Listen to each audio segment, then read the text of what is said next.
Veterinarijos klinikų tinklas 8 drambliai. Pasirūpinsime jūsų augintiniu nuo ausytės iki uodegytės. Pavyko ištraukti koją iš to tai jeigu taip sakytume, mus išmetė, jeigu visiškai tiksliai būtų, aš natūraliai sakau nuoširdžiai, aš bijau dėl mūsų valstybės, atvirai sakau, pirmą kartą. Ar sutiktumėt pirmalaikius rinkimus? Aš manau, kad visgi, jeigu taip, jau tai geriau būtų pirmalaikiai rinkimai. Jūsų policija šturmavo Garliavos namus ir visi sako, va tai Skvernelis iš tiesų vienas iš tų blogiečių. Tai jūs dar ne viską žinote, kadangi mums reikėjo, naudojant kriminalinę žvalgybą, daugiau informacijos turėti, nes tai buvo ir prezidentėsgi. Taip, neatleido Venckienės. Irgi mane iš esmės jau buvo atleidus iš darbo. Buvau susidėjęs už tą rytą jau daiktus. Dar šiandien galvoju, ieško, kur mergaitės kapas. Tas absurdas yra. Buvau policijos vadovas, žinojau, kur mergaitė. Kaip Saulius Skvernelis, buvęs policijos generalinis komisaras, buvęs premjeras, galite pasakyti, kad mergaitė iš tiesų jinai yra gyva. Aišku. Visi ieškojo čia po Lietuvą, tie visi po Lietuvą kažkur taip kur, jinai imponosim buvo, mokėsi, vaikščiojo į mokyklą, viskas buvo imponosim. Jinai buvo čia Lietuvoje tokia. Vilniuje netgi buvo. Ką jūs pasakėt Graužinienei, kai dar buvo vidaus reikalų ministras, kai pabėgote žmogus iš šautuvų? Tai baigėm pokalbį, čia mane trukdykite, miegoti reikia, kažkas pasakė. Tau galas bus ten vyriausybei prisimenu, nes ten yra, tu pasiuntei, ten įrašas yra, sakau, tu skelbki tą įrašą, jeigu yra. Jūs spėjote profesorių Landsbergį, kad net koks tai buvo tekstas? Ne, tai nebuvo joks įspėjimas, tiesiog buvo tokia kombinacija padaryta, kad žmogus negalėjo paslysti toliau. Jis net nežino. Jūs pristabdėt Landsbergį, jam pačiam nežinant. Taip. Esu Rasa, tarptautinė nekilnojamo turto konsultantė. Jeigu negali apsispręsti, kur investuoti - į Ispaniją, Kiprą, Dubajų, Monaką, o gal Tailandą ar Balį, ieškok manęs roamingrasa.com ir aš pakonsultuosiu, kuri kryptis tinkamiausia tau.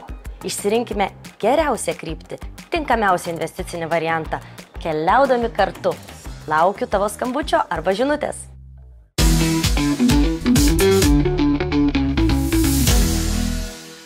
Sveiki, mylieji, čia laida Akis į akį su Arūnu Valinsku ir šiandien džiaugiuosi pristatydamas tikruoju tuo žodžiu kolegą, buvusi viena iš 3, Saulius Skvernelį. Sveiki, Sauliu. Sveiki.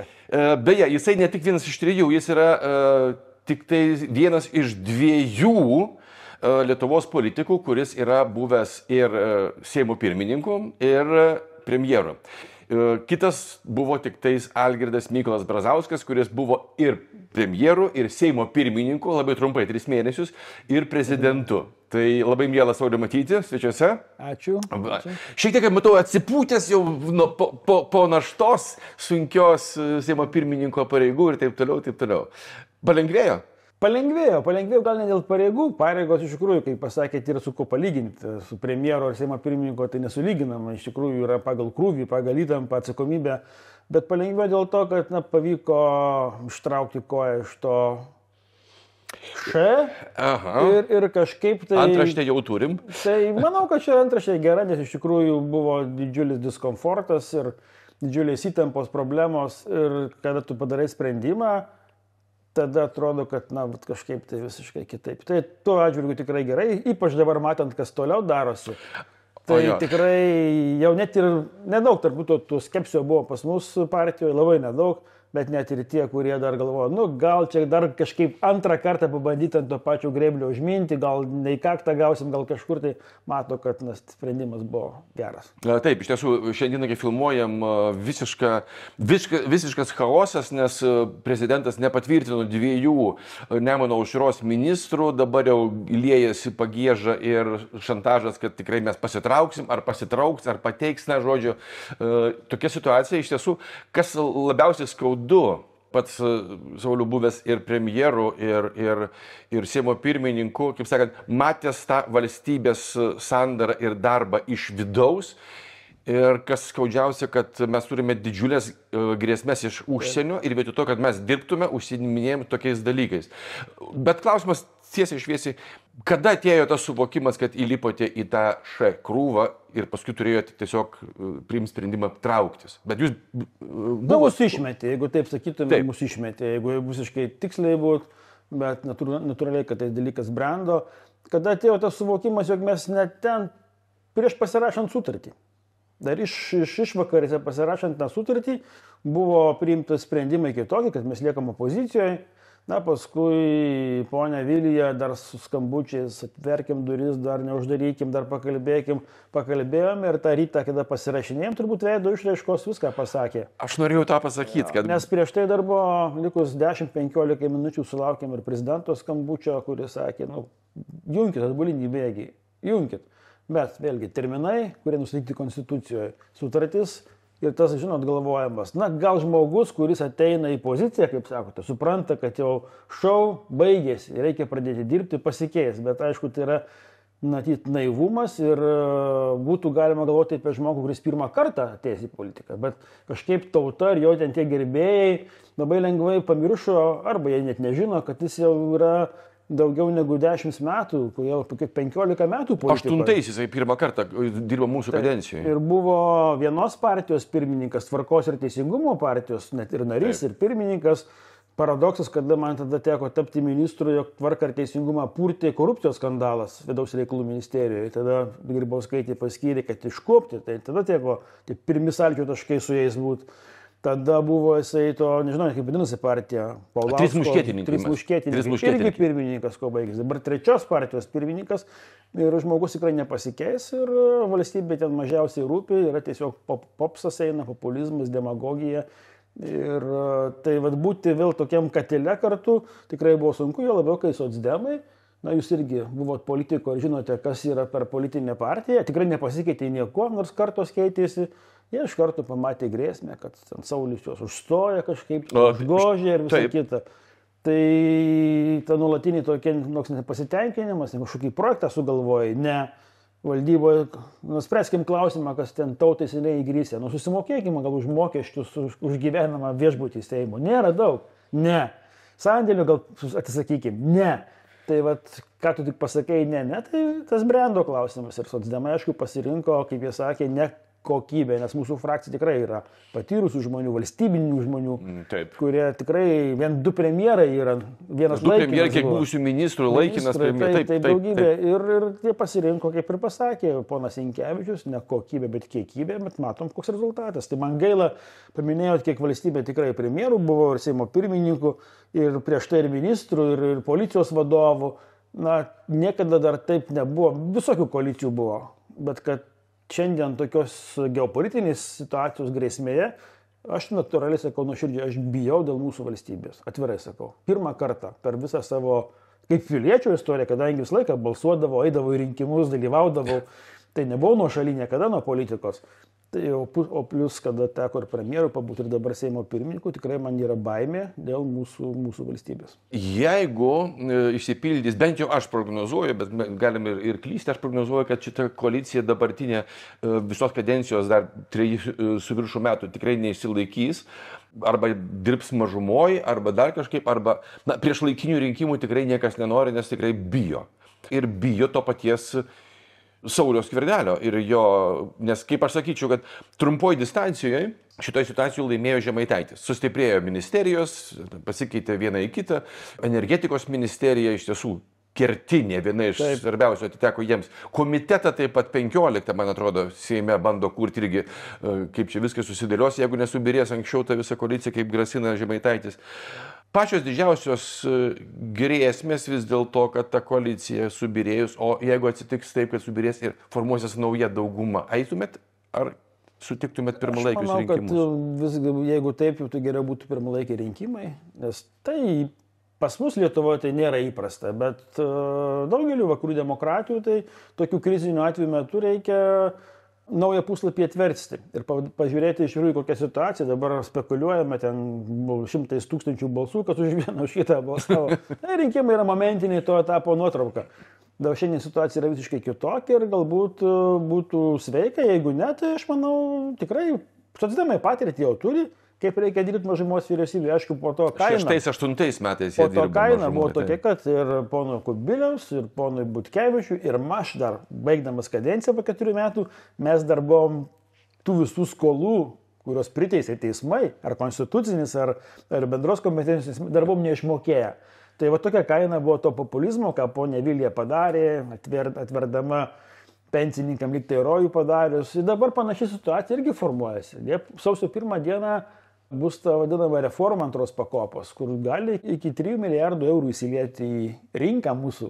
Ir aišku, tai bus tikrai vartojimo rinka. Tai kuo tai pasibaigs, sunku pasakyti. Tai jeigu tokios paramos norės, tikrai galima kalbėti, aš sakau, mūsų partijos durys atviros, būstinės, ateis, pasikalbės, tik visą laiką kalbantis reikia vertinti tai, kokios pasiekmės buvo, prie ko tai privedė šitos situacijos. Tai jeigu reikės, mes tikrai paremtume ir mažumos vyriausybę su tam tikrais sutarimais, atskiros būtų pokalbis. Jeigu ne mes, tai tada yra Tėvynės sąjunga, kuri jau tą bendradarbiavimą turėjo gal parems. Turėjo, taip jau turėjo. 6-8 metais dirbo. Jeigu nerinkimai pirmalaikiai, tai tikrai reikia dėl valstybės išlaikyti, jeigu, sakykime, ponas Žemaitaitis pasitrauktų, ko aš labai abejoju, praktiškai 100% duodu garantiją, kad niekur nedings. Bet tas buvimas jo tikrai valstybėje bus pastovus toks nuolatinis šantažas, ateina biudžetas, iškart pamatysim apetitą ir tą energetikos ministerijos noras perimti. Tai jūs puikiai suprantate, ginklų, sakykime, tikimybė, kad užpuls mūsų šalį, šiandien nėra didelė. Bent kol kas, taip. Kol kas bent tikrai. Kol Ukraina laikosi, kol Ukraina kariauja, tikrai mes turim tą saugiklį. Bet antras frontas, kuris laiką klubdė Lietuvą ir ne tik Lietuvą, žiūrėkime, Vengrija, Slovakija, kaip dabar atrodo, tai yra energetika. Jeigu tu esi priklausomas nuo Rusijos energetinių resursų, tai tave priklubdys. O ten pas juos frakcijų yra žmonės, kurie nuosekliai dešimtmečiais dirba, kad Lietuva būtų priklausoma nuo rusiško iškastinio kuro. Tai čia turbūt pagrindinis veikėjas, tai Artūras Skardžius, tai čia net vieša paslaptis, nes jau pasisakymai ir interesai aiškus. Gerai, pažiūrėkime kitokią situaciją. Jūsų frakcijoje buvo žmonių, kurie sakė, kad pirmininkė, neinam niekur, pabūnam, nusileidžiam, pakentiesim. Vis tiek administraciniai resursai, ministerijos, visi kiti dalykai, tai yra daug ko jūs netekot, bet jūs buvote tie, kurie atiminėja rinkėjus iš tų pačių socdemų. Ir socdemai buvo tiesiog susirūpinę, kad jūs perimsit iš jų ateinantis rinkimams. Ne, frakcijoje mes turėjom diskusiją vienu klausimu, kadangi Liepos 24 dieną įvyko frakcijos valdybos mūsų posėdis ir frakcijos nariai dalyvavo, kada Paluckas dar buvo premjeras ir jisai pasakė, kad aš tikrinsiuosi pasitikėjimą Seime. Buvo toks. Tada buvo apklausta frakcijos nariai, nei vienas nepasakė, kad balsuos už. Tai tada buvo aiškus sprendimas, sakiau, mėly kolegos, jeigu mes nepalaiko ministro pirmininko, valdžia būti negalim. O gal kaip nors galim? Negalim. O po to mes tikrai turėjom tokią neformalią apklausą valdybos narių, tai buvo tas anoniminis balsavimas 18-16, gal vadinasi, ten nebuvo įsibarsęs, bet mes tikrai tą diskusiją tikėjomės turėti, jeigu būtų kažkokie tai siūlymai mums pateikti. Bet siūlymų nebuvo jokių. Mes konsultacijose tuose sudalyvavome. Tikrai buvo labai racionalius pokalbis, be jokių pretenzijų, jokių priekaištų iš esmės mums nepareiškė. Gal kritikos vienos ministrės, bet iš esmės viskas, programa mūsų dviejų su socdemais buvo padaryta, nes Žemaitaitis programos neturėjo, buvo 26 lozungai. Tai jinai kairioji buvo, tikrai centro kairės programa, buvo pakankamai gera vyriausybės programa ir pakalbėjom, bet mes nesulaukėm to siūlymo, kad ar jūs ateitumėte ar tokiam ar kitokiam ar trečiam sąlygom. Tai mes būtume valdyboje svarstę, bet jau post factum, kada aišku įvyko, tai mes turėjom ir su valdybos nariais, ir su partijos skyrių pirmininkais, tai aš tikrai džiaugiuosi ir didžiuojuosi savo politinį bendruomenį, kad buvo milžiniškas palaikymas, nebuvo niekas prieš.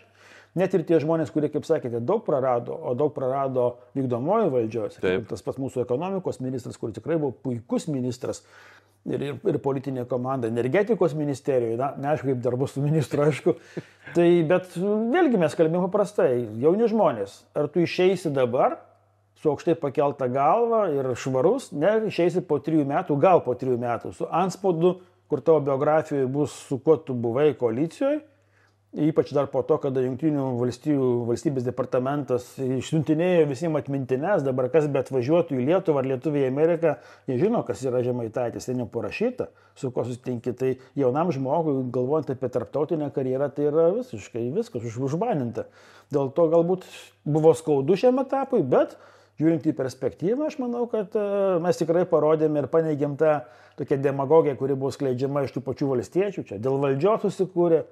Tai mes iš tikrųjų Kaip patys laikomės dabar principo, nuėjo o dėl dabar valdžios. nenujėjo, nubėgo tiesiog. Tai mes laikomės principų ir principas mums buvo paprastas. Mes tikrai sutartį vykdėme, mes tik tai nesutikom legitimizuoti korupcijos, tai yra Čekučių visų, taip. Ir antra, mes tikrai turėjome kokybę, o ne kiekybę. Tai tos dvi sąlygos mūsų partneriams netiko. Gerai, toks yra įprotis, nežinau, kad ar buvusi ministra, ar pirmininkė, ar premjera, vis tiek net kai baigia jų darbą, sako, vis tiek pirmininkė. Tai mes pakalbėkime kaip pirmininkas su pirmininku. Kai buvo formuojama vis dėlto ta dauguma, ar iš tiesų buvo Sauliaus Skvernelio kategoriška nuomonė neiti su buvusiu savo bendražygiu Ramūnu Karbauskiu ir jo įtakojama partija? Ne tik mano nuomonė buvo nuomonė mūsų griežta, dėl to patyrimo, kurį mes turėjome, bet jeigu būtų mūsų partneriai didėjai pasakę, kad ieškom sprendimo būdų, kaip būtų galima sulipdyti koaliciją, tai buvo galima tą labai lengvai padaryti. Su valstiečiais turite omeny? Net tame tarp ir su valstiečiais, nors mes jiems pasiūlėm bent 3 variantus, kaip padaryti ir be valstiečių, ir be aušriečių, bet aišku, didysis partneris pats sprendžia. Jis norėjo gausios Seimo narių grupės, nors tai negarantuoja jokios sėkmės, kaip pamatėm dabar. Ir iš esmės, jeigu kalbėti apie valstiečių problemą, kokia buvo, tai buvo esminė problema, kad Ramūno verslas ir politika buvo labai persipinę. Ir mes sakėm, kad tas rizikas galime suvaldyti. Ramūnas priėmė sprendimą, manau, logišką, nežinau kaip ilgam, bet jisai su verslais išėjo į verslą, o partija tapo, ar tampa kaip partija, Aurelijus Veryga pirmininkas, jis su bizniu nieko neturi, ar ten tų sąsajų dar likę, aš tikrai nežinau. Pasiėmė ekonomikos ministerija, gal čia sustapimas yra, o gal dėl to, kad vystomi labai stambus projektai, kur reikalinga išskirtinės sąlygos, lengvatos. Bet buvo galima viską kalbėtis. Net buvo galima kalbėti apie variantą 4. Tuo metu, kada tas Nemuno aušros modelis buvo, bet jisai buvo, aišku, irgi suprantam, dėl ko Gintautas buvo labai gerose santykiuose su Remigijum Žemaitaičiu. Ir jisai buvo vienas iš tų irgi šalininkų, kad būtų tokia koalicija. Bet diversifikuoti rizikas, kad nebūtų politinės jėgos, kuri galėtų viena įtakoti galutinį koalicijos sprendimą. Tai 4 partneriai, irgi variantas galimas buvo pabandyti, tada rudenį. Dabar manau, kad jau dėkas padirbo, atsikando. Man taip pat irgi atrodo. Tai suprantu, kad jūs jau dabar pasmerkėt save gerąją prasme būti opozicijoje tuos 3 metus ir paskui į rinkimus. Kaip būsima viena iš valdančiųjų galimų jėgų. Sunku pasakyti, pirmininkė, kaip pasakyti, nes čia rinkėjai, kaip nuspręsta, po 3 metų dar čia daug kas gali vykti, ne tik Lietuvoje, bet aplink Lietuvą. Dėja, bet taip. Ir gali būti, kad tie veiksmai aplink Lietuvą, jie suponuos ir čia žmonių pasirinkimus, ko jie nori, ar ryžtingų politikų, kur galėtų jaustis drąsiai, kad bus laiku ir tinkamai sprendimai priimami, ar politikų, kurie bandys nuslėpti tiesą, bijo sprendimų priimti, nesakys mums ramindami, kad viskas gerai, sako, o virš galvos dronai skrenda, bet čia sako ramybė, negąsdinkim žmonių.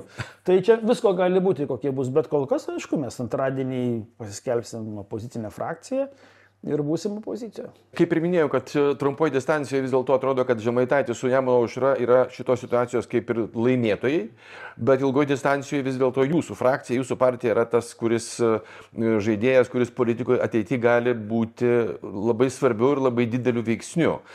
Kiek yra teisybės, kad jūs turite tokią mintį sukurti bendrą politinį darinį tarp vardan Lietuvos ir tų pačių liberalų, kurie apsijungtų į labai stambę, tvirtą centro jėgą? Nežinau, kodėl čia, gal man atrodo, gerbiamas Edmundas tokia Taip, čia viena iš tų... Ne, net diskusijų, net minčių nėra. Man atrodo, kad liberalų sąjūdis su savo tą nišą užėmė. Mes turime tikrai irgi savo rinkėją, galim tą pasakyti, kad turime rinkėją ir jeigu žiūrim sociologinius tyrimus, o žiūri visi ir tuos, kurie skelbiam ir kuriuos ne, dėja, realybė tokia, kad mes konkuruojam su socialdemokratais. Ir jie šitą pamatė. Ir šitą jie pamatė, šitą jie žino, o su liberalas labai nedaug miestuose mes tikrai tampame ir miestų partija.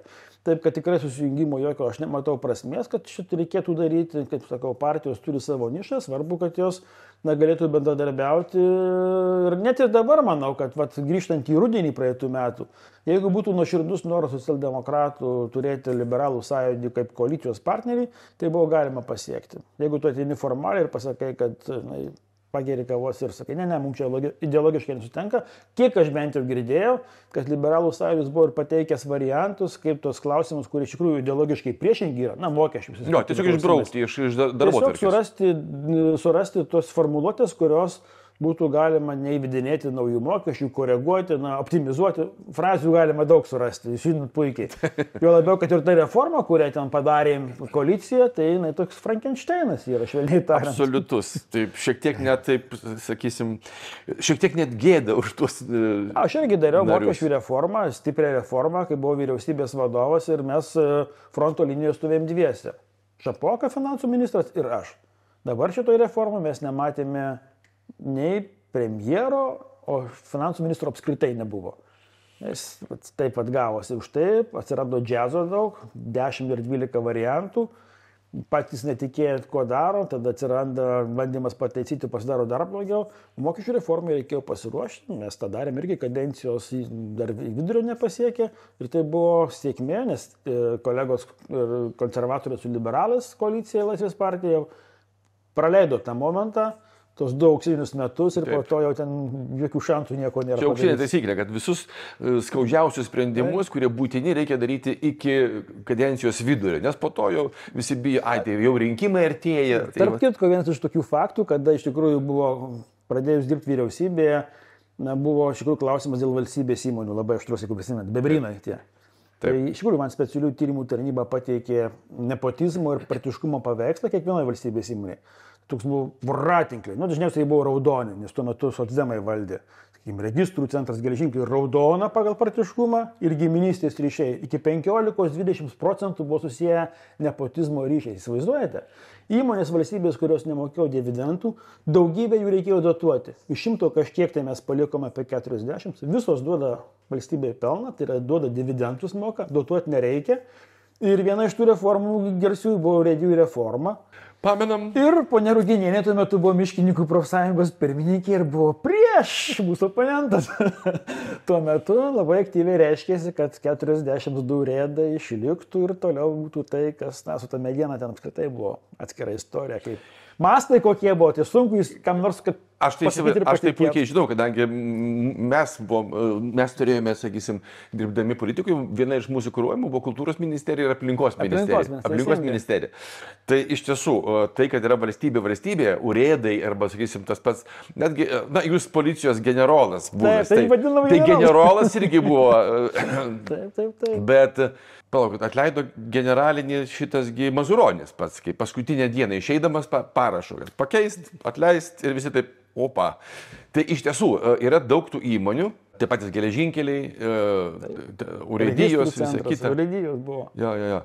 Bet sunkiausia kas buvo? Generalinis komisaras, vidaus reikalų ministras, premjeras, Seimo pirmininkas jau kaip atostogos, aš taip įsivaizduoju. Ne, sunkiausia, aišku, yra ministras pirmininkas, vienareikšmiškai. Generalinio komisaro buvo labai aišku, čia yra priešas, čia yra dvi skirtingos barikadų pusės.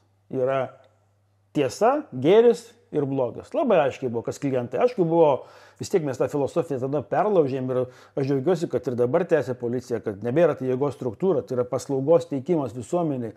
Dabar, aišku, čia sumažėjo jų krūviai didelį, nenoriu tos temos ir minėti, bet premjero darbas yra nerealus, tai yra ir įdomus, atsakingas, bet sekinantis ir varginantis. Būdavo taip, kad pačioj pradžioj suskamba žadintuvas, kai reikia keltis ryte į darbą, pabundi ir tada ateina mintis, kad tu premjeras. Ojojoj. Ir tu nuo 8 sprendimai, kas ten pusė valandos ir skirtingos temos. Ir ryte ūkininkai ateina, po 10 valandos kultūrininkai, tada medikai, mokytojai, dar kas nors ir tu turi visose temose gaudytis. Reikėjo pasiruošti, tas tapimas premjero buvo labai sunkus, dabar žiūriu, toks atsipūtimas, ateina, belia ką šneka arba nieko nešneka. Aš skaičiau naktimis, buvo gimęs sūnus mažas, mėnesio laiko. Naktim skaičiau, kad į kiekvieną frakciją atėjęs tu turėtum žinot, ką atsakyti. Programą iš esmės vyriausybės keli žmonės dėliojome su pagalba. Tai turėjai gilintis ir po to, aš manau, kad baigiau dar vieną bakalaurą 4 metai. Tai buvo labai sunkus darbas, su pasiekmėm, dėja man asmeniniam, labai skaudžiom pasiekmėm. Kokiom? Aš visgi sieju savo lygą su tuo stresu ir su tą aplinką, kurią teko dirbti. džiaugiuosi, kad aš ją įveikiau, bet manau, kad tai tikrai prisidėjo, nes buvo milžiniškas stresas, krūvis. Atrodo, nejautė to streso. Aš nestresuoju, bet viskas viduje vyrė kaupėsi tiek ir nebuvo lengvas. Tada klaidos atsiranda, tada tu pradedi pykti ant kritikų, tai žiniasklaida bloga pasidaro, tai viena grupė socialinė kažkokia, tai pasakai, Ir jūsų garsioji frazė, užčiaupkit tam žmogui burną. Tai buvo skirta Žemaitaičiui, kuris paskui tapo jūsų partneriu. Bet dar palyginu tai, kad aš palyginu su Laurinu Kasčiūnu ir nepasakiau Asilui. O norėjot? Galbūt norėjausi pasakyti griežčiau netgi. Bet tai buvo. Tai iš tikrųjų, tai yra darbas pats sunkiausias šalies. Jeigu kalbant iš tų visų pozicijų, tai yra pats sunkiausias darbas. Ir gaila, kad pas mus yra šiek tiek nuvertinama šitos pareigybės. Veterinarijos klinikų tinklas Vilniuje 8 drambliai. Ligų diagnostikai, tyrimams ir gydymui naudoja aukščiausios kokybės įrangą, leidžiančią greitai ir tiksliai nustatyti diagnozes. Teikia aukštos kokybės veterinarinės medicinos paslaugas, konsultuoja augintinių sveikatos sutrikimų, priežiūros, maitinimo ir profilaktinių priemonių pasirinkimo klausimais. 8 drambliai visuomet pasirengia atvykti ir į namus. Ištikus bėdai, nedvejodami skambinkite 8 drambliams. Visą parą. Taip, ir šitai vietai, ko gero, tai tu labiau tampi ne tiek tuo žmonių akise dirbančių labai sunkų darbą pareigūnų, kaip taikiniu. Tu esi taikinys visų pirma. Visų. Nuo žurnalistų iki opozicijos ir netgi kartais tų pačių savo partnerių koalicijos, kurie pažiūrė, Skverneliui per daug gerai sekasi, reitingas tai kosminis, tai čia reikia truputėlį padėti nusmukdyti. Jūs irgi turėjot kontaktą. Aš kovo mėnesį, tai gruodį pradėjom dirbti, kovo mėnesį, gal turbūt 2 ar 3 mėnesius buvo populiariausias šalies politikas, būdamas premjeru. Taip. Įsivaizduojate, o rūmose dirbo Dalia Grybauskaitė. Nes žinome, kuo baigėsi tas populiarumas tam pačiam Butkevičiui, kuris buvo prieš jūs. Nes jis irgi lygiavosi, paskui paaiškėjo, kad jau nebegalima. Tai buvo ir paskui tiesiog irgi buvo toksai, nežinau, čia irgi sąmokslo sutarimas, kad čia per daug gerai sekasi, dabar reikia pradėti kažką ir tada kiekvieną dieną tu atsiverti kažką, matai, tas blogai, tas blogai buvo, tai ne taip darai, paskui tyrimų žurnalistai pridarė. Kas labiausiai yra užgavę Saulių Skvernelį ne kaip premjero, tiesiog kaip žmogų, kaip vyrą, kad ar melas paleistas, ar kažkokia frazė pasakyta, ar nugirsta, ar gandas? Keli dalykai buvo, kur iš ties užgavo, tai pirmiausiai tas šeimos privatumas dingo, mano namus, privačią erdvę filmavo, fotografavo vienos žiniasklaidos priemonių fotografas, kada aš grįžau po, nežinau, kelinto kurso chemijos, tikrai patikėkite, tuo metu formoj būni negeriausias, namie sėdėdamas ir mane, ir vaikus, ir žmoną, kadangi langai atviri, apsauga kažkaip tai tada netinkamai sureagavo ir fotografavo ir įdėjo. Ir aišku, po to radome ten tą sustarimą, atsiprašė, bet reikėjo pradėti teisminius procesus, man atrodo. Tas momentas, kad nes ir vaikai rašydavo, žiūrėk, kodėl mūsų namo adresas, viskas visų viešai prieinama yra. Tai tas, bet nieko, tai yra kažkaip tai parodo irgi tam tikrą ribą, bet aišku, garsioji keliuko istorija. Atrodo, po velnių, tai tu važiuok ir svarbiausia. O tai kas jį išasfaltavo? Kaip ten atsitiko? Tai jis neišasfaltuotas dar šiandien. ir ten tikrai aš jau 20 metų, aš gyvenu 20 metų, bendruomenė plečiasi iš tiesų ir ta bendruomenės laiką dusino, natūralu, kaip ir kiekvienas susirinkė. Kažkur tai daro, čia nedaro. Ir tuo metu sutapo, kad nedarė, buvo iš bendruomenės kaltinimai man, kad nedaro dėl to, kad aš premjeras esu. Dėl to bijo. Taip. Ir padėjo tuos projektus daryti, Vilniaus rajonas iš tikrųjų ir pradėjo labai nedidelę dalį, nors čia buvo pasakyta, kad į mano namus, jis pro mano namus praėjo, kiaurai tenai.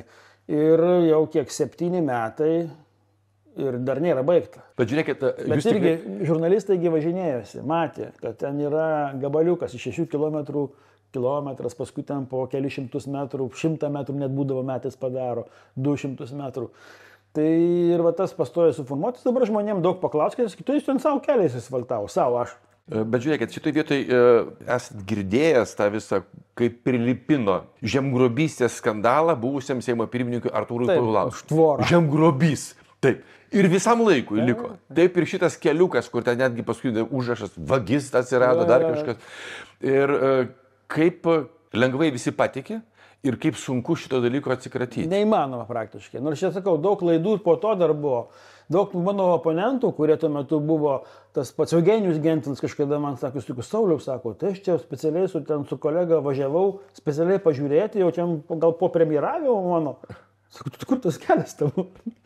Sako, tai išdaužė tave kaip už autostradą, o jo nėra, jis tikrai tęsiamas ir tas projektas turi būti tęsiamas, kadangi, sakau, 20 daugiau metų ir intensyvumas, viskas atitinka tuos reikalavimus. Bet čia buvo irgi toks, kad, negali atsiplauti. Bet, aišku, buvo labai įdomu, kai pasibaigė kadencija, kai tampi kažkuo, tai ten tų sveikinimų lavina sueina. Pasibaigė, tai buvo irgi aš labai vertinu, kad žmonės, kurie tikrai padėkojo, ir iš asociacijų, su kuriuom bendradarbiavime buvo vertinimas toks tikrai ir geri atsiliepimai, tai atperka tuos dalykus. Aišku, dalis, kur dingo, tai dingo. Paskui vėl, kai Seimo pirmininku tapau, vėl jie atsirado. Labą dieną. Tai kažkur čia 4 metai buvo. Aš apie jūs visą laiką galvoju, gal nepaskambindavau, bet visuomet galvoju. Ir čia turbūt jūs tą patį patyrėte, kada yra, sakykime, gimtadienis tas pats. Aš noriu, kad sveikintų Saulių, bet ne pareigas.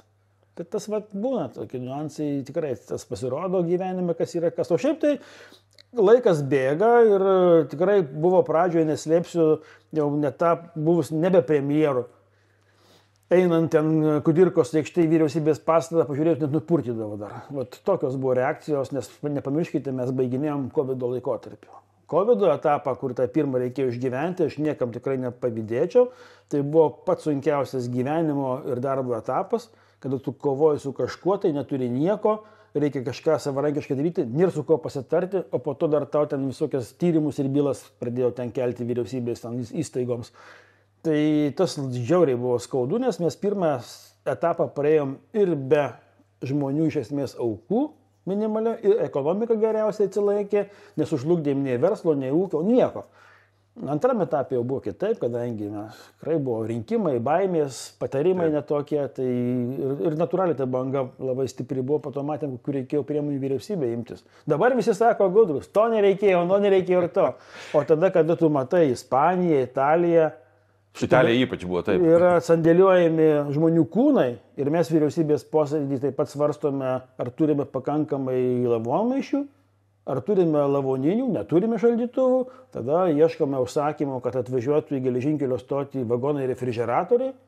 Tai va tokios situacijos. Jau jie buvo atvežti? Mes jau tą dalyką planavome, nes jeigu buvo Ispanija, Italija, galvom, ateis čia tas pats, priemonių jokių nieko nėra. Žinot, kaip visą laiką, rezervę mes visko turim. Atsidarai, randi dujokaukės. Kažko tai. Dujokaukės nepritaikytas tam. Viską reikia pirkti, o pirkėjas gamintojas yra Kinija. Ir sako, šiandien perkate? Ne. Tai rytoj kaina bus kita arba jų šis nebus. Ką ten rytoj? Kas 2 valandos keisdaus. Ir kas buvo turbūt nesuvokiama žmonėm, žinot, tas konkurencija tarp valstybių. Atrodo, partneriai esame, strateginiai. Draugai su kaiminėm valstybėm, o krovinius tau gali paimti ir nacionalizuoti, pavogti arba perpirkti. Perpirkti, taip. Dėl to reikėjo oro vežti, nes galvom gal ir sausumos kelių parašyti. Ne, ten konfiskuojami, rekvizuojami. Tai tas laikotarpis buvo, bet jisai buvo prasmingas, kaip minėjau, nesvarbu, kaip jisai baigėsi, tie 4 metai buvo tikrai prasmingi ir aš galiu džiaugtis, kalbėdamas su savo komanda, su ministrais, kad mes atidirbam valstybę tikrai sąžiningai, dorai ir Tų dalykų galima kalbėti iš tiesų, man pažįstamas tas variantas, nes mes irgi turėjom savotišką krizę 9 metų, tai jūs dirbot pandemijos metu iš tiesų, kai tu esi viduje, tai yra vienas dalykas. O iš šonos tai, bet atrodo, palaukit, tai dabar visi gudrus spręsti, o tada iš tiesų reikia improvizuoti, reikia daryti ir tada, gerai, darom ir nebijot suklyst. Gerai.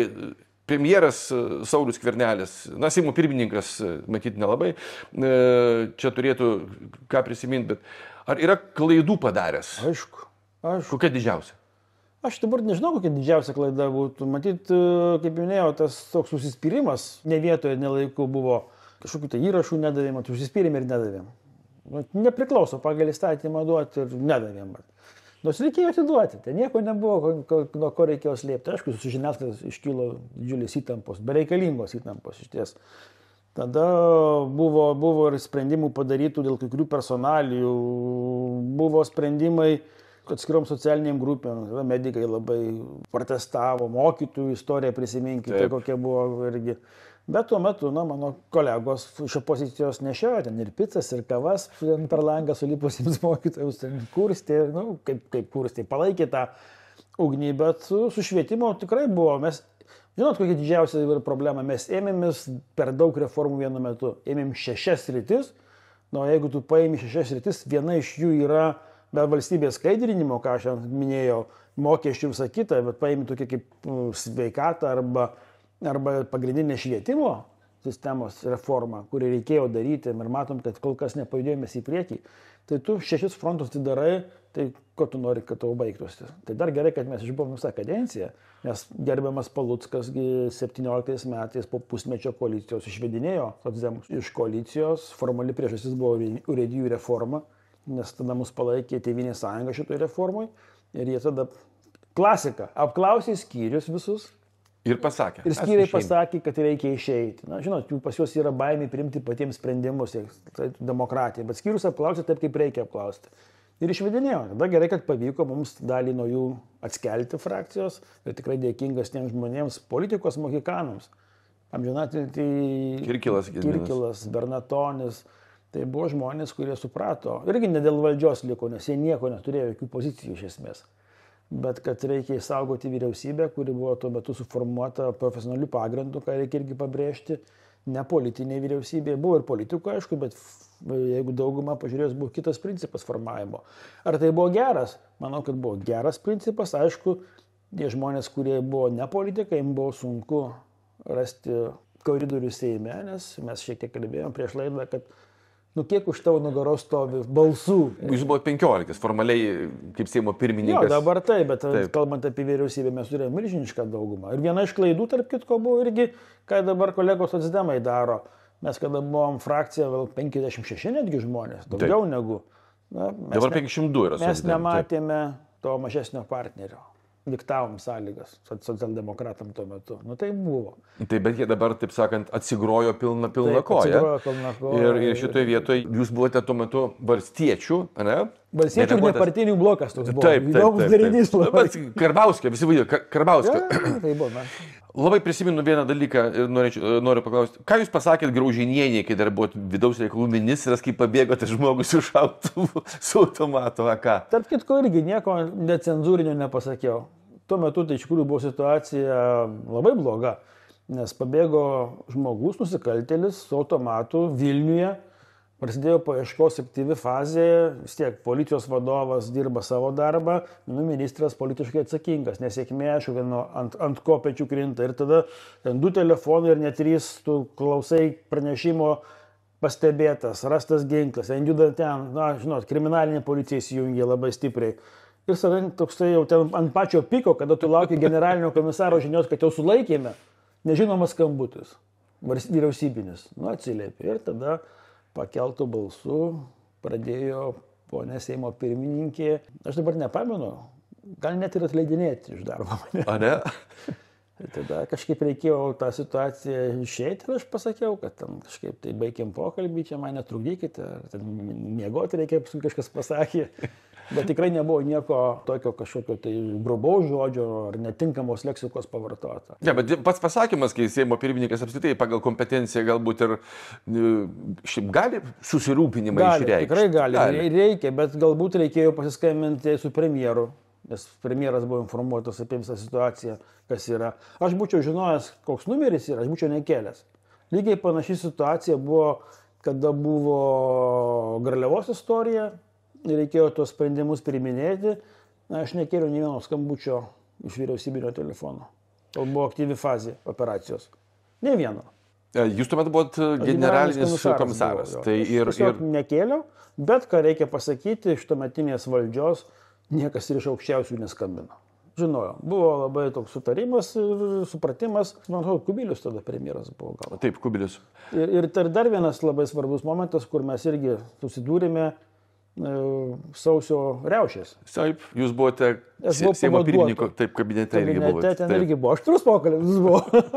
Po to Telyčėnas man sakė, eik Sauliau, jūs turi dirbti, nes matyti, jei būčiau pasilikęs, tai ko gero tikrai būčiau atleistas buvęs. Ne, bet tuo metu irgi, ką aš noriu pasakyti, kad ministras pirmininkas, Seimo pirmininkų reikėjo rūpintis, kadangi aplink Seimą vyko, aš nesulaukiau tokių, žinote, sprendimų, kad tu daryk va tą arba nedaryk ano. Yra sprendimai, atsakingi mes esame už tuos sprendimus, yra planai, yra ministrė, tuo metu laikinai vadovavo Rasa Juknevičienė, sprendimus priminėtos reikėjo ir viskas buvo sustiguota ir dėja, aišku, tai buvo nėra malonus dalykas, bet po to, kai paaiškėjo ir ikiteisminio tyrimo metu, tai buvo suplanuotas pakankamai rimtas kabutės renginys, kalbant ir apie jėgas, kurios ne Lietuvoje veikia. Tai, bet ką reikia tada pripažinti, kad politikas turi žinoti, kiek tu gali į tą operacinį darbą kištis. Aš ministras, būdamas vidaus reikalų, irgi nereguliavau generaliniam komisarui, kur ten kokias pajėgas dėliok. Man tos informacijos reikėjo, aš laukiau ir tikrai stengiausi, kad ta informacija po to būtų pasidalinta. Tai Seimo pirmininkė tikrai turėjo tokią pasiteirauti, kas čia vyksta, bet pokalbio turinys buvo šiek tiek kitoks. Bet jūs pasiūlėte eiti ir išsimiegoti, kiek aš pamenu. Aš dabar nepamenu, ar aš pasiūliau, ar aš pasakiau, kad man netrukdytų, miegoti reikia. Tai kažkas buvo, bet nebuvo jokių ten kažkokių, sakau, kai ten bandė įsivaizduoti, pasakyti, kad pasiunti ten. Ne, tikrai ne. Spauda ten gali antraščių prigalvoti. Net ir politikai aplinkui. Dabar Sauliau, tau galas bus ten vyriausybė prisimenu, nes ten yra, tu pasiunti, ten įrašas yra, sakau, tu skelbkite tą įrašą, jeigu yra. Skelbkite, aš neturiu ką slėpti, nieko ten nebuvo tokio. Bet po to mes kažkaip tai su ponia Graužinienė, po to jau, aišku, susitikom ir ten jau kitose aplinkybėse. Nemanau, kad piktuoju įsiskyrė. Praėjo, taip sakant, praėjo tas. Ir jai turbūt praėjo, ir man praėjo. Tai tikrai mes susitinkam, bendraujam, kiek galim susitikti, kai būna kažkokie renginiai. Gerai, bet tų visų dalykų iš tiesų tai buvo, ko gero, didžiausia priešprieša Lietuvos, nepriklausomos Lietuvos istorijoje sukėlęs tas pedofilijos kabutėse skandalas. Ir jūs buvote tas, kuris, kaip sakyti, jūsų policija šturmavo Garliavos namus ir visi sako, va tai Skvernelis iš tiesų vienas iš tų blogiečių. Kaip jūs galite vertinti to meto politikų pasisakymus? Yra žmogus, kurį aš labai gerbiu ir tikrai man jo elgsena ir elgesys tos krizės metu pasirodė daugiau negu keistas. Aš kalbu apie Vytautą Landsbergį, kuris pareiškė, kad ar stovėjot po medžiu, kai mergaitė ėmė. O jo sūnelis, VV Landsbergis, grojo Klonio gatvėje scenoje ir balades dainavo. Kaip jums tas? Tai jūs dar ne viską žinote, kadangi mums reikėjo, naudojant kriminalinę žvalgybą, daugiau informacijos turėti, nes ir tada tie žmonės ir jūsų paminėta pavardė viena buvo kontekstas labai nekoks. Gerai, kad pavyko mums kažkaip tą signalą pasiūsti, pasakyti, kad nenueitų ten, kur jau nebegrįžtam atgal yra iš... Jūs kalbate apie profesorių Landsbergį? Taip. Tai buvo ir prezidentėsgi. Taip, neatleido Venckienės ir pasitikėjo. Labai griežtai buvo. Policija tuo metu buvo kaip tokiais atvejais įstumta, žinote, į vidurį tarp dviejų visuomenės grupų. Vieni, kad buvo kažkas, tai kiti, kad nebuvo, o policija kalčiausia. Mes padarėme, man atrodo, svarbų dalyką, kad įvykdėm teismo sprendimą. Nevykdyti teismo sprendimo, jeigu būtų likę, tai mes turėtume pasiekmes, ir politinės, matys, valstybėje labai blogas, nes ten būtų įsivystę iki tokio masto, kad neaišku, kaip tie rinkimai dar būtų pasibaigę. Bet mes turėjom teismo sprendimą, ieškojom variantų visokių, ten jokio šturmo iš esmės nebuvo, buvo parengtas pareigūnų kiekis toks, kad nereikėtų smurto naudoti, kas nesipriešino, tai ir apskritai net nepajautė tos, nes tiesiog buvo netikėta, gausus pareigūnų skaičius ir jis pranoko gerokai tuos, kurie tuo metu buvo. Bet kai kurie politikai tame bandė daryti, tame tarpe profesorius Landsbergis, prezidentė Grybauskaitė, kuri irgi mane iš esmės jau buvo atleidus iš darbo. Buvau susidėjęs už tą rytą jau daiktus irgi dėžutės įsinešti. Bet... O buvo signalai iš prezidentūros, buvo iš pačios signalai tiesiai, prezidentės? labai aišku, signalai tuo metu buvo, bet aš tiesiog, mes negalėjom, būtum nepadarę mes to sprendimo, mes būtume tiesiog turėję teisinę atsakomybę, dėl ko... Čia valstybės neįgymas apskritai. Kodėl valstybės yra neįgymas, kodėl nevykdomi sprendimai. Ir gaila, kad to istorijoje daugybė suklaidintų žmonių ir šiandien dar jų yra.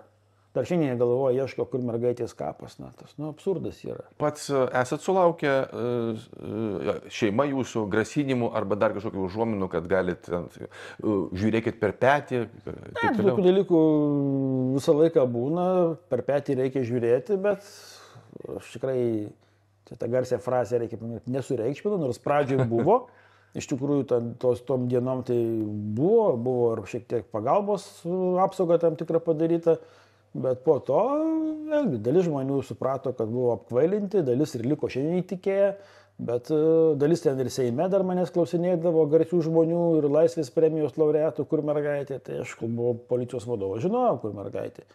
Ir dabar žinot? Aš dabar nežinau, kadangi tas principas būtina žinoti, jisai veikia, mano pareigos baigėsi žinojimas. Tai va, tai jau met mergaitė, ne mergaitė, jau turbūt jau mergina. Tai net ir mama jau gali būti, netgi kiek metų prabėgo. Bet tikrai, kad gyvas. Bet jūs kaip Saulius Skvernelis, buvęs policijos generalinis komisaras, buvęs premjeras, galite pasakyti, kad mergaitė iš tiesų jinai yra gyva. Aišku. Ir nesvarbu, tikrai ne Lietuvoje, faktas šitą turbūt. Turbūt čia irgi labai, kaip sakau, nei patvirtinti, nei paneigti negaliu. Bet taip. Ir ten tikrai, gal kada nors bus galima parašyti kokią nors ten atsiminimų knygą tikrai apie tuos epizodus. O jūs pasižymit tuos faktus? Blogiausia, kad nėra to tokio, reikia dienoraštį įvesti, nes būtų daug įdomių dalykų, bet atmintis kol kas dar reikia pabelsti, yra gera. Ir tikrai gal atgaminti reikėtų, nes tuo metu net juokas buvo, ten visi ieškojo čia po Lietuvą, tie visi po Lietuvą kažkur taip kur, o imponosim buvo, mokėsi, vaikščiojo į mokyklą su visais vaikais. Vaikai turbūt irgi jautė įtariai, kad čia gal su svetima pavardė ateina žmogus į mokyklą, mergaitė, bet viskas buvo imponuoja. Jinai buvo čia Lietuvoje tokia? Vilniuje netgi buvo. Ir kita pavardė? Taip, kita pavardė buvo trumpam. Esu Rasa, tarptautinė nekilnojamo turto konsultantė. Jeigu negali apsispręsti, kur investuoti - į Ispaniją, Kiprą, Dubajų, Monaką, o gal Tailandą ar Balį, ieškok manęs roamingrasa.com ir aš pakonsultuosiu, kuri kryptis tinkamiausia tau. Išsirinkime geriausią kryptį, tinkamiausią investicinį variantą, keliaudami kartu. Laukiu tavo skambučio arba žinutės. Aš patarčiau vis dėlto jums laikytis Valdo Adamkaus režimo, kuris po kiekvieno susitikimo dar kažko, kad ir kaip sako, kad ir kaip norisi miegoti, vis tiek pasirašau bent 2 sakinius. Tai reikėjo daryti, tai tikrai būtų visiškai kitaip. O įsivaizduojate, pandemijos premjeras, generalinis komisaras prie atskiros knygos guli čia, jūs milijonierius būtumėt. Ne, gal, bet tikrai aš manau, kad reikės tą padaryti, nes ir dokumentų kai kurių yra likę, atsiminimų, aišku, bet dienoraštį rašyti reikėjo, bet tai reikėjo daryti prieš 30 metų, kai pradėjau darbus, tikrai būtų ką, nes daugybė dalykų, aš kaip pamenu, dabar žmonės daug ką ir pamiršę netgi, mes gyvenam pagal daug sprendimų, kuriuos mes tuomet priiminėjome. Juokauja, kad rinkėjų atmintis trunka 2 mėnesius. Bet tai ne apie rinkėją, politikas čia šiandien esu, kažkada pabaigsiu, bet tokių dalykų, kur kasdien gatvėje išvažiavę mes tiesiog nesuprantame, ten techniniai eismo įvykiai. Atsimenat senus laikus, kai reikėdavo laukti policijos, atvažiuodavo, dėl ko jų neliko, tai irgi, tai yra mūsų indėlis ir mano indėlis. Ir aš atsimenu tas diskusijas su vidaus reikalų ministerija, kur ten buvo kosmosas. Tai kaip jūs galite, jeigu kažkas padarė avariją, turi nubausti būtinai. Visas pasaulis nebaudžia. Yra draudimas. Tada dar draudikų biuras labai padėjo. Bet daugybė tokių smulkmenų, kur atrodo, kur gali savo vaikui pasakyti, žiūrėk, va čia kas yra, tai čia ir tėtis prisidėjo.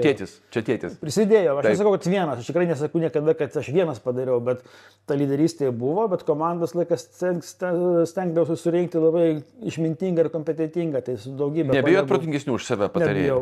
Tikrai nebijau ir aš tikrai vertinu, kad tokie žmonės būtų ir nuomonę klausau, bet sprendimą priimu vis tiek galutinį pats. Užsiminėt, kad kažką pasakėte iš kriminalinės policijos gavęs duomenų, įspėjot profesorių Landsbergį, kad net koks tai buvo tekstas? Ne, tai nebuvo joks įspėjimas, tiesiog buvo tokia kombinacija padaryta, kad žmogus negalėjo paslysti toliau.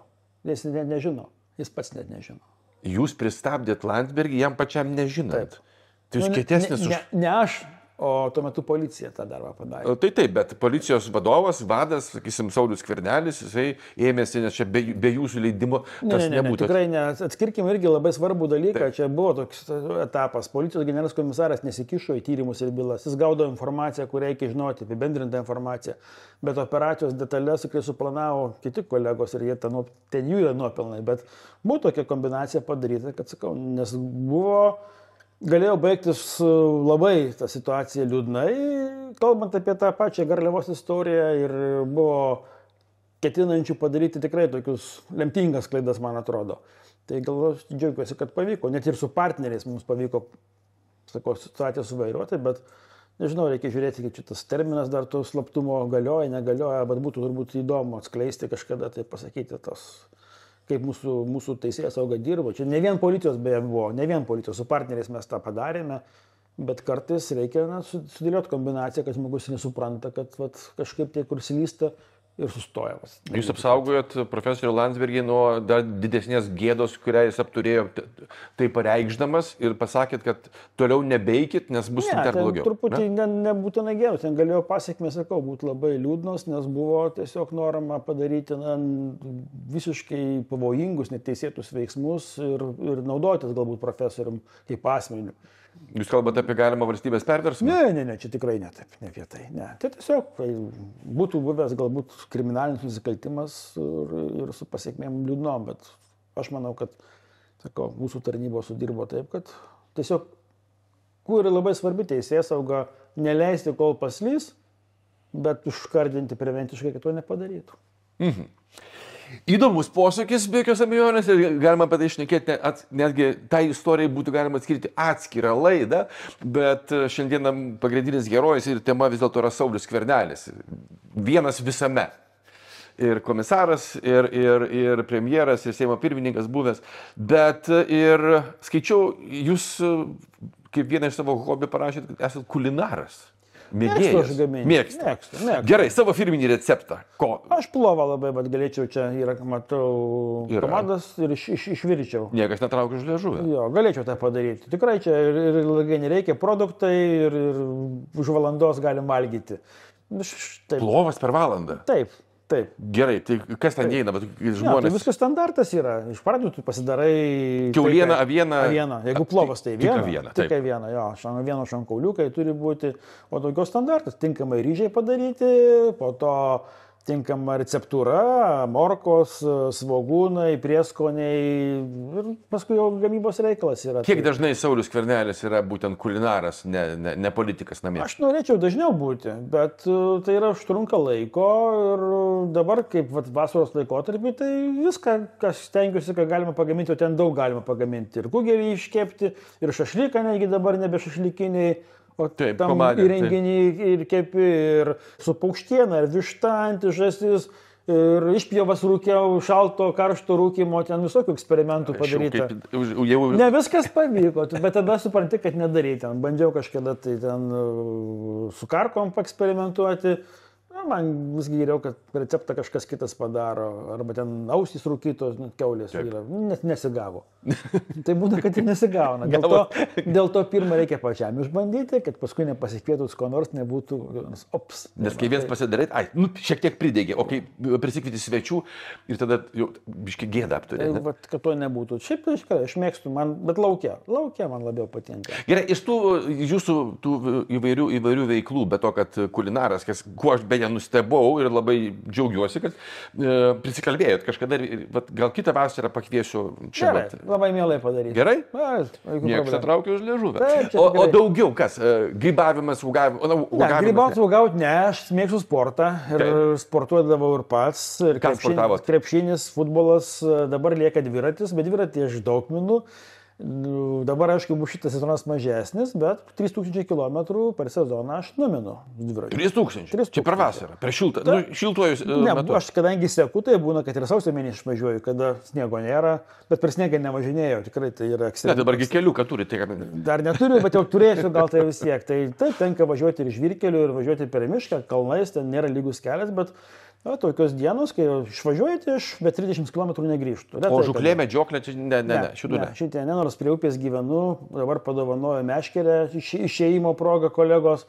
Reiks išmokti žvejoti. Čia gal užuomena tokia, kad dabar jau žvejokit, jau dabar nebesigilinkit. Galbūt. Mėgstu lankytis, važiuoti ir Žalgirį pažiūrėti į Eurolygą, ir futbolo rungtynių nepraleisti. Tai yra labai svarbu.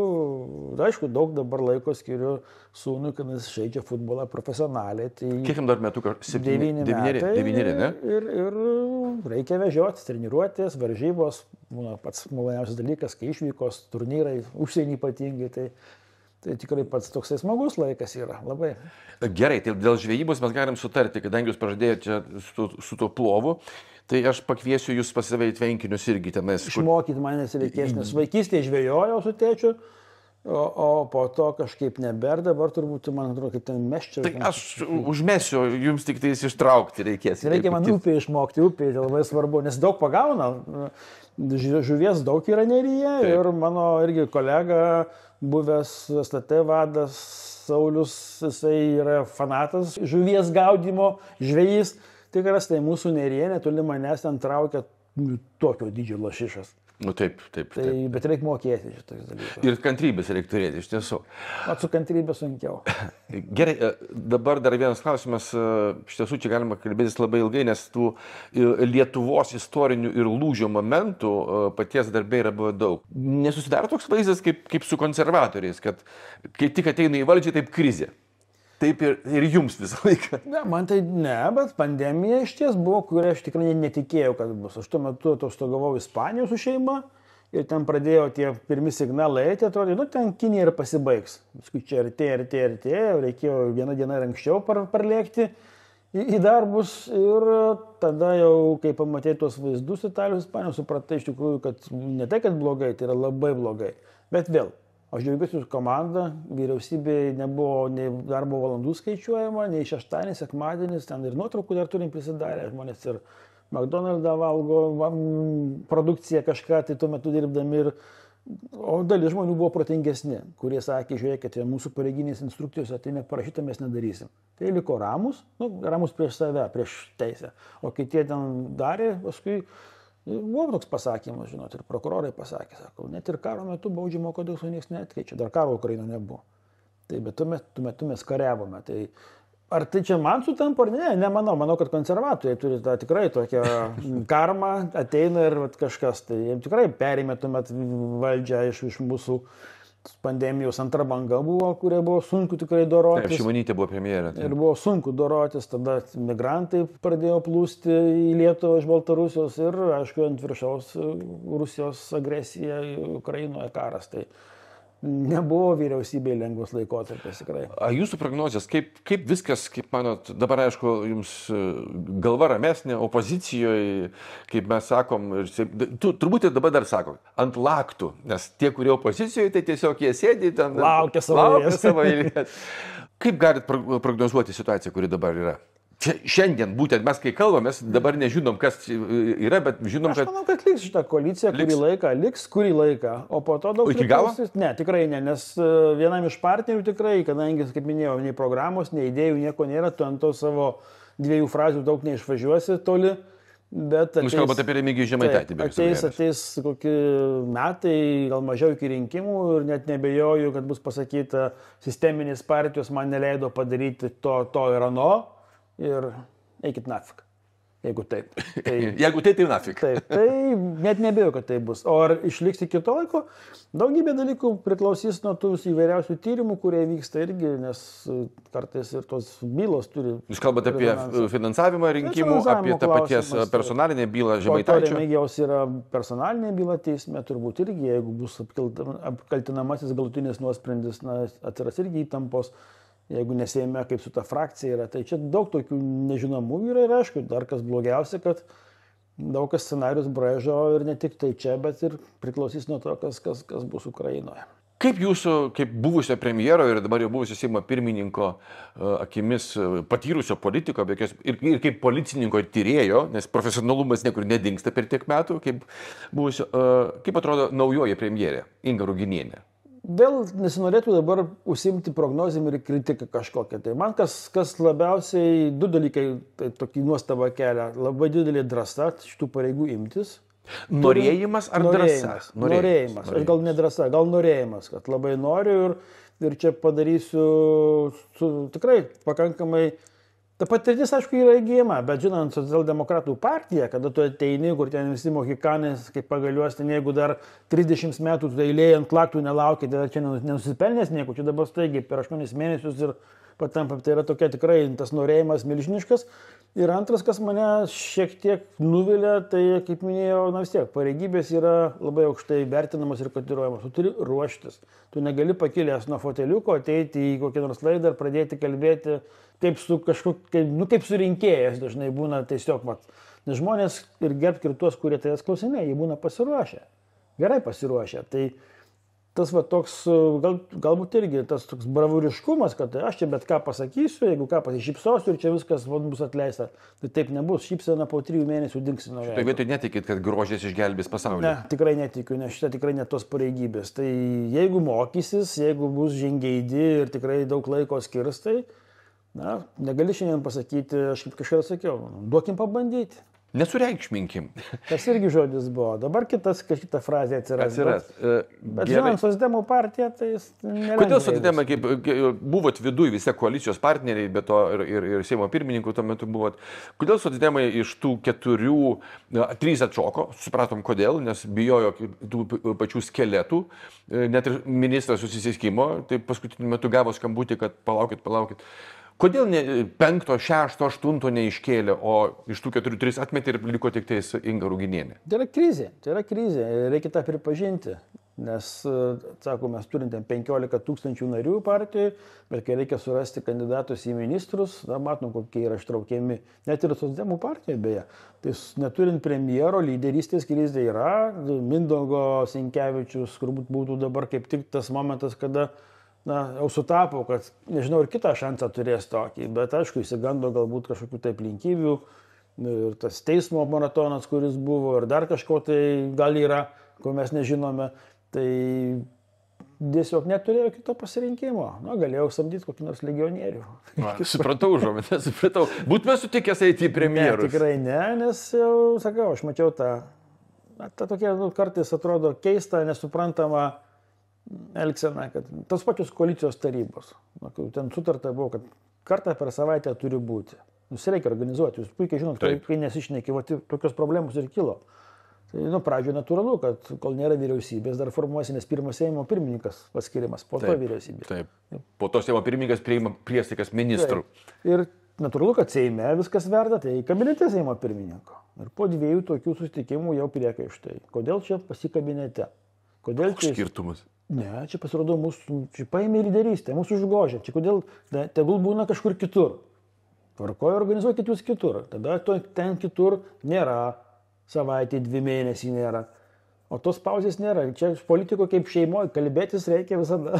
O nebūdavo pas jūs, nes kai buvot premjeras, aš pamenu, pas Kubilių kartą į savaitę trečiadieniais būdavo pusryčiai koaliciniai ir tai buvo tiesiog kaip tradicija, kuri, taip turi būti. Kartą į mėnesį būdavo pas Seimo pirmininką. Nebuvo nei čia, bet reikėtų, kad tokie formatai būtų, nes ir mūsų, kai buvom tuo metu vyriausybėje, šiek tiek kitokį formatą turėjome, iš tikrųjų po visų tokių svarbesnių sprendimų, kurie būdavo priimami Seime, vyriausybėje būdavo suorganizuodamas padėkos vakaras koalicijai. Ir tarp kitko ne tik koalicijai, būdavo formatas ir opozicijai, kadangi aš dirbau praktiškai iš tų 4 metų, gal kokius 2 metus tikrai su mažumos vyriausybė realiai. Taip, realiai. Mes neturėjom ne 71 balso, tai aš gaudavau net biudžeto prieimimui 86-87 balsus, bet reikėjo dirbti. Nes premjeras turėjo irgi dirbti stipriai, Seime, ieškoti partnerystės, ieškoti paramos. Tai mes kažkaip tą formatą turėjom tokį padėkos, sakykime, bent jau tai per sesiją būdavo 2-3 tokie renginiai, kur tikrai pasišnekėdavo žmonės, susiburdavo, tas neformalus bendravimas irgi labai svarbus yra. Tai dabar buvo pas Gintą susirinkdom koalicijos tarybą, kai būdavo pas mane, tai aišku, sumuštinis kava, kas priklauso, turi būti. Bandelės, kaip sakydavo. Bandelės, bet gal buvo tik šių tai per mažai, nes nereikėjo. Man atrodo, man tai, pavyzdžiui, nėra skirtumo, aš galiu ir 10 kartų užėti vyriausybę. Koks skirtumas kur? Bet kadangi esam Seime, visiems patogu. Pasibaigė posėdis, susirinkai arba prieš posėdį susibėgai, yra sprendimas. Bet jie tai labai jautriai, net į tokius dalykus jautriai reaguodavo. Nu jo, čia šitai vietoje buvo, ko gero, tas, čia ne jų silpnumas, čia jūsų frakcijos ir paties Sauliaus Skvernelio kaip Seimo pirmininko stiprybė, kuri gazdino juos, nes jie matė tyrimus. Gerai. Ir pabaigai aš paklausiu ne tiek buvusio premjero, ne tiek Seimo pirmininko, kiek kaip šeimos vyro, kaip tėvo Sauliaus Skvernelio. Kaip jūs matot Lietuvos kaip valstybės ateitį? Ateitį valstybės, kurioje gyvens jūsų vaikai, gyvena jūsų anūkai? Aš tikrai norėčiau, kad vaikai gyventų ir anūkai mūsų valstybėje, kad neieškotų laimės kažkur kitur, nes daug žmonių išvažiuoja, aišku, ir dabar grįžtančių yra nemažai. Bet vertinkim labai paprastai. 1990 metai. tą laikotarpį, kas gali prisiminti, nes dabar karta yra, kurie net nežino. Bet jie gali pažiūrėti, sekmadieniais būna seni kadrai LRT portalė iš panoramų senesnių. Pažiūrėkim, kiek per 35 metus mes nuėjome kaip valstybė. Vakarų valstybės dešimtmečiais taip žygiavo, kalbant apie ekonomiką, apie pragyvenimo lygį, apie mūsų infrastruktūrą, kultūrą, mokslą, sportą, galiausiai su sportu gal šiek tiek blogiau yra dabar, dėja. Bet mes vis tiek stipriai padarėm tai, kad turbūt niekas nesugalvom, kad gali padaryti. Nes šiandien tie, kurie verkia, irgi kartais net tie mūsų senoliai paverkia, kurie tikrai dalis turi to moralinę teisę, kadangi pensijos mažos yra, bet kažkaip tai tiem telefoniniams sukčiams daugiausiai atiduoda būtent tie pagyvenę žmonės, 30-40 tūkstančių eurų.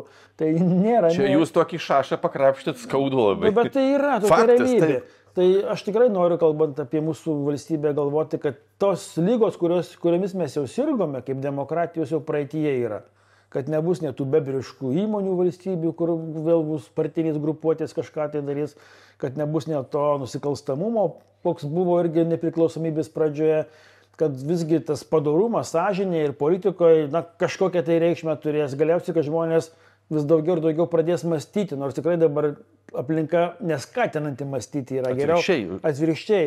Bet tos vertybės yra, ta pati knyga, spauda, laikraštis, kuris kažkada sakė išmirs, vis tiek jį norisi paimti. Tai aš nematau šviesią ateitį. Mūsų valstybės tikrai reikia mums patiems savęs nemenkinti, mes tikrai esam daug pasiekę. Ką pasakytumėte tiems zyzliam, kurie visai aiškina, kad prie Ruso buvo geriau? Taip, bet dėl ko buvo geriau? Dėl to, kad jie buvo jaunesni, sveikesni, nesimatė žmonių, kurie buvo sėkmingesni, nes negalima buvo matyti, juos matė tik tai kovos su socialistinės nusavybės grobstymo skyriai. Taip buvo toksai. OBHSS. Taip vadinosi. Tai natūralu, kad jiems sentimentai yra galbūt ne su gyvenimu tuo, kad geriau gyvent buvo, bet dėl to, kad buvo tiesiog jaunystė. Ir aišku, buvo, kaip sakoma, visais kažkiek tai pasirūpinta ir dar kita savybė buvo, kad jeigu tu kažkur tai dirbi, kiek to trūksta prie atlyginimo, tu gali parsinešti. Dirbi mėsos susikombinuoti. Parsinešti. Dirbi ten kokio nors gamykloje, kokią nors detalę parnešti, ten atsarginę dalį. Tai ta karta, jinai tikrai, dėja, bet jau keičiasi ir išnyksta. O jauniems žmonėms tiesiog reikia, manau, kad irgi sveika ir tą vakarietišką gyvenimą pamatyti ir įsilavinimą gauti, į save investuoti. Aš manau, kad pagrindinis dalykas, du tokie dalykai, tai yra mūsų įsilavinimas, ką mes gebėsime vaikams suteikti, ir antra, tai sveikatos priežiūros sistema. Nes čia yra vėlgi gyvenimo rykštė, mūsų gyvenimas gerėja ir tikrai galėtume ilgiau gyventi, jeigu gautume kokybišką ir laiku ir tinkamą sveikatos priežiūrą. Švietimas ir sveikata. Manau, kad čia kertiniai dalykai, o visa kita, kas aplinkui, norint mums čia gyventi, kurtis, reikia, kad būtume saugus. Ir šiandien saugumo situacija yra tokia, kad, dėja, bet taip. Čia ne viskas nuo mūsų priklauso. Ne viskas nuo mūsų priklauso. Ir tikrai nesinorėtų, kad būtų vėl kokie nors veiksmai. Mes galim pasvajoti, ir čia daug ir mokslinių straipsnių parašyta, ir veikalų. Kas būtų, jeigu nebūtų tų 50 metų okupacijos? Kur mes šiandien būtume? Taip, dar vis skaičiau neseniai, kad... Aš manau, kad mes būtume gerokai toliau negu dar 20 metų mes turim vytis. Švedija, ten Lenkija ir dar taip pat Vokietija. Nes mes sparčiai judame, sparčiau. Tuos dalykus, kuriuos kažkada, sakau, pradėjom daryti, mes informaciniam technologijom dėkti į savo policijos sistemas visur, tai tada vakarai buvo kažką padarę, bet mes juos aplenkėm, palikom kažkur tai ten gale. Tai matau, jūs optimistas ir savo vaikų ir anūkų atžvilgių, kad šita Lietuva... Visko būna. Kartais, ateina tokios, nuotaikos, kad sakai, gal geriau tegul važiuoja kur nors mokytis į užsienio universitetą ar ten kažkokį gyvenimą, bet gal negalima taip galvoti, trumpalaikis būna silpnumas. Jeigu ne mes, tai kas? Mes patys savo žemės šeimininkai ir tiem verkintiems, ką reikia pasakyti pirmiausiai, kad, įsivaizduokite, turėti galimybę gyventi laisvoje, nepriklausomoje Lietuvoje. Net ir balsuoti, kurie verkia. Taip, jie turi teisę ateiti, išrinkti valdžią kokią nori, bet ką, matom, galim bet kas Seime būti. Net ir valdžioje gali atsidurti bet kas.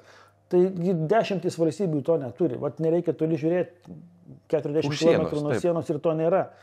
Galiausiai galimybės yra tikrai visos yra.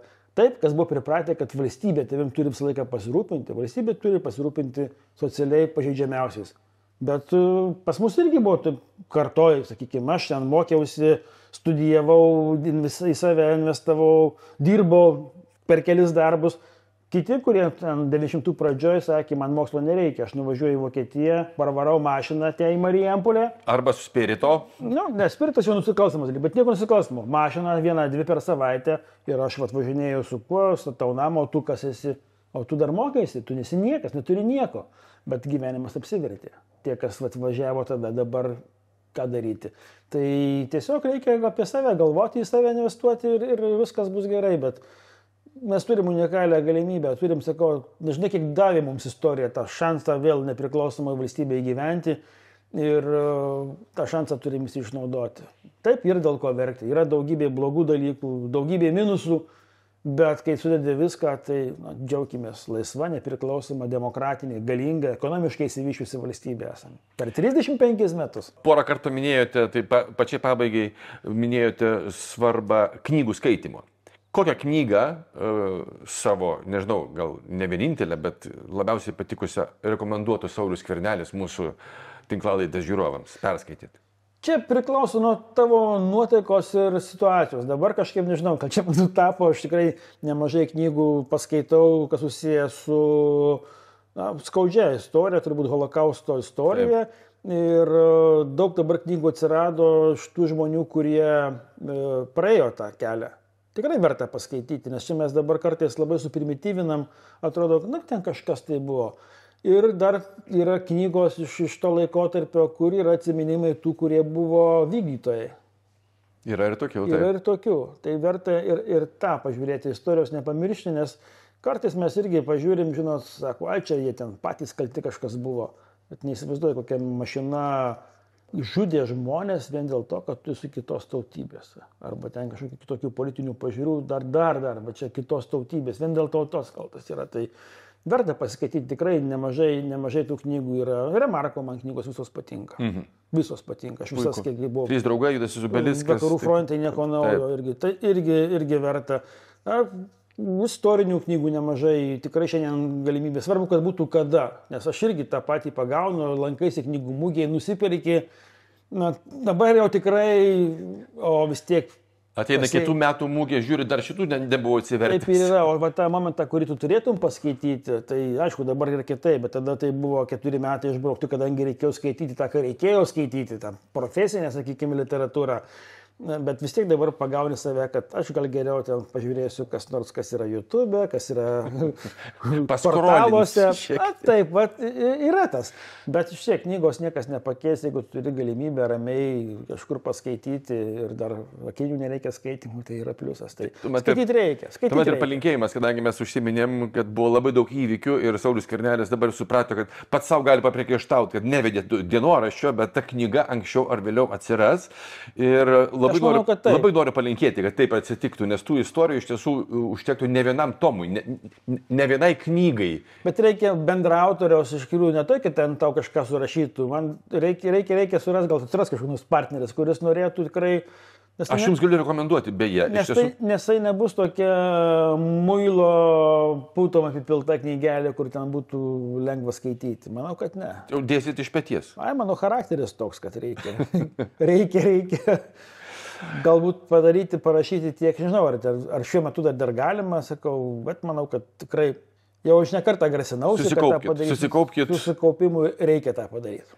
Gerai, ir manau, kad mes susitiksime dabar, yra ta tradicija, nes jūs jos laikėtės, kaip ir visi Seimo pirmininkai, porą kartų į metus pakviečia visus buvusius, tai dabartinis ponas Olekas, tikėsime, kad laikysis tos tradicijos, nerašytos taisyklės ir susitiksim, ko gero, jau tenais. Tikiuosi, kad taip. Taip, Sauliau, kadangi tikrai matosi, kad geras žmogus, nes jeigu šunys aplinkui, taip sakant, draugiškai įsitaisė, ar turit naminį gyvūnėlį? Taip, bitė. Pudeliukas. Tai draugaukit su 8 drambliais ir kai prireiks, būtinai kreipkitės ir kad kuo vėliau tą dalyką reikėtų daryti. Bet priežiūrai ir visam kitam veterinarinė klinika 8 drambliai. Prašau, ačiū. Linkėjimai bitei. Dėkui, bitei bus patenkinta. Ponios ir ponai, turėjau nepaprastą malonumą ir labai fainą pokalbį. Būtų galima kalbėtis ilgai, bet gal, kaip sakant, palikime antrai serijai, kai ateis, išeis jau rašytojo Sauliaus Skvernelio knyga apie tos įvykius, apie kuriuos mes šiandien kalbėjome. Tada pasikviesim ir pakalbėsime dar kartą. Ačiū. Saulius Skvernelis šį vakarą laidoje Akis į akį su Arūnu Valinsku. Ačiū. Ačiū.